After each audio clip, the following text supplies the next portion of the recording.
did you feel about the competition outcome, physically and Physically, ano siya, stressful and nakakapagod. Nakakapagod. Kasi magaling din yung kalaban. Pag sa, ano naman, mental, pag drained na drain kasi iisipin mo yung mga play, isipin mo siyang kapipwesto, tapos isipin mo pa yung kung ano gagawin ng kalaban mo. Siyempre, i-anticipate mo yun. Pag na-anticipate mo, pwedeng maganda yung outcome, pwedeng pangit outcome. sa follow-up question kuya, how did you feel about the competition's challenges and how did you overcome them? Para sa akin, mahirap siya kasi magaling talaga yung kalaban namin. May play din sila, ayun din isang challenge po sa amin, yung play at paano namin sila maiiwasan at paano kami makakascore sa kanila. Pero ang galing kasi panalo ngayon. So congrats po. Follow-up ulit kuya, what went well po for you today and what do you think could improve pa sa'yo, sa laro mo, sa mga susunod? Siguro ang pwede pang ma-improve yung passing namin and scoring namin at yung communication. Yun lang. Last na po. Now that the game is done, how will you recover and prepare for the next step? Siguro magpapahinga ako ng matagal, matutulog, cool down ng hita, tuhod, yung magpapatugtog para yung fresh yung utak.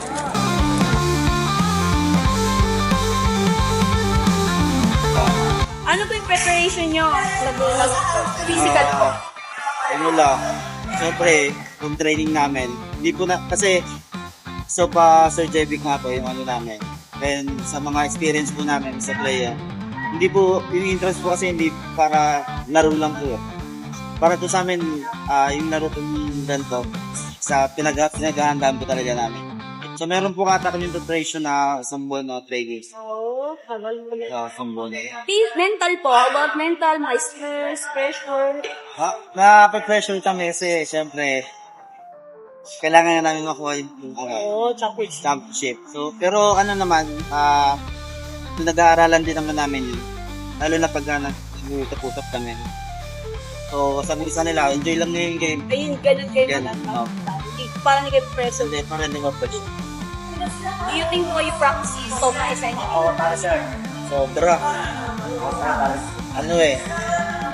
Pag lahat kasi sila, lahat kami may mga trabaho. Actually, may mga trabaho kami. Kasi naman kasi namin, talagang trabaho pinag-iiban. Nag-bro. Hindi na kayo replace. Ayun, ligan.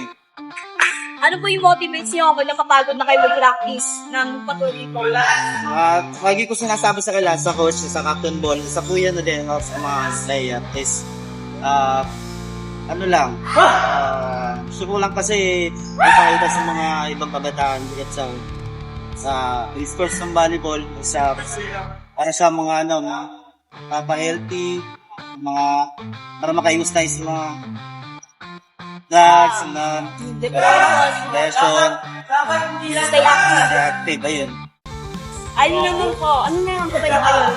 Ngayon maglalaro na kayo. Excited po kami, sobra kasi mga yung preparation namin Ready kayo? Ready, tingin ko ready naman sila ngayon. Ano po yung motivate na path po? Motivation namin nila. Mga sinasabi ko sa amin nila, Sir Dave. So, sinasabi sa amin sa negosyo, yung kinasap na talaga.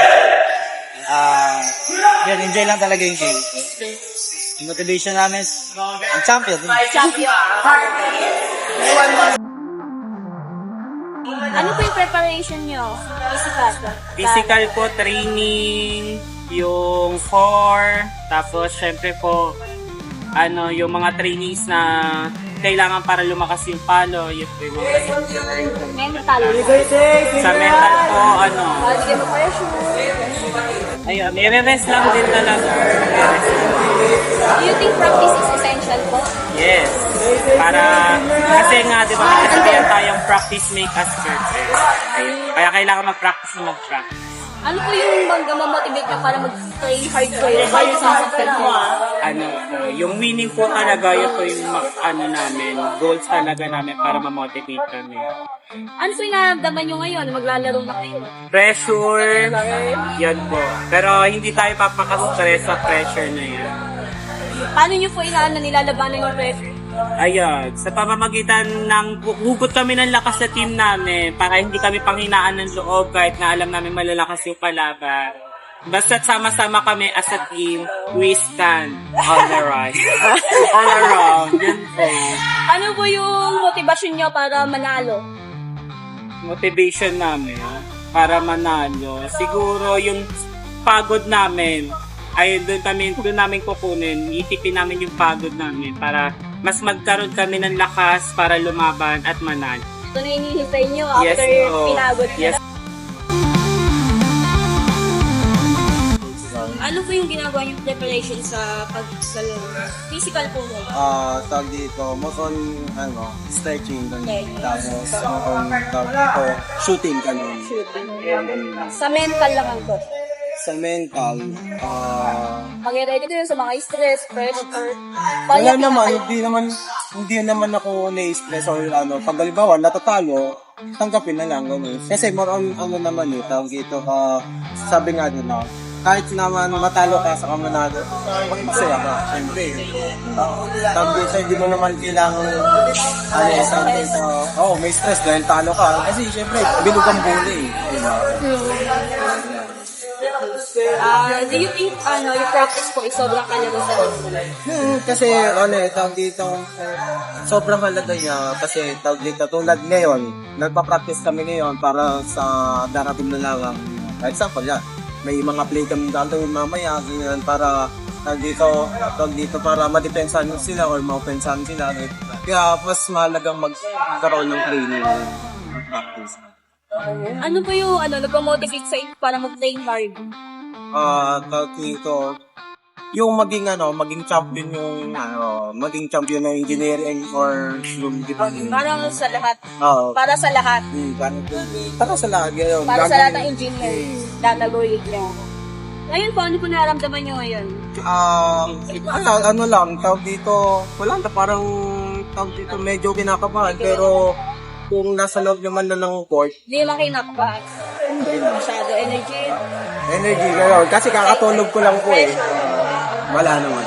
Kakatulog ko lang, tapos, Ano po yung nag-motivate sa inyo para manalo? motivate para manalo. Nag-motivate sa inyo kaya tumali kayo dito? Wala naman akong Gusto mo lang. Oo, parang lang, tawag dito, mas, tawag dito, wait. Tawag dito, motivate para manawag. Yun, kasi tawag dito, for example yan, tawag dito, pag natalo namin ng CBA kasi, meron kaming isang subject Gano'n. Yun yung nag-motivate sa inyo. Tawag dito, yung pre-finals saka yung finals namin. Hindi na ako mag-exam. Well, how do you feel right now when the game is over?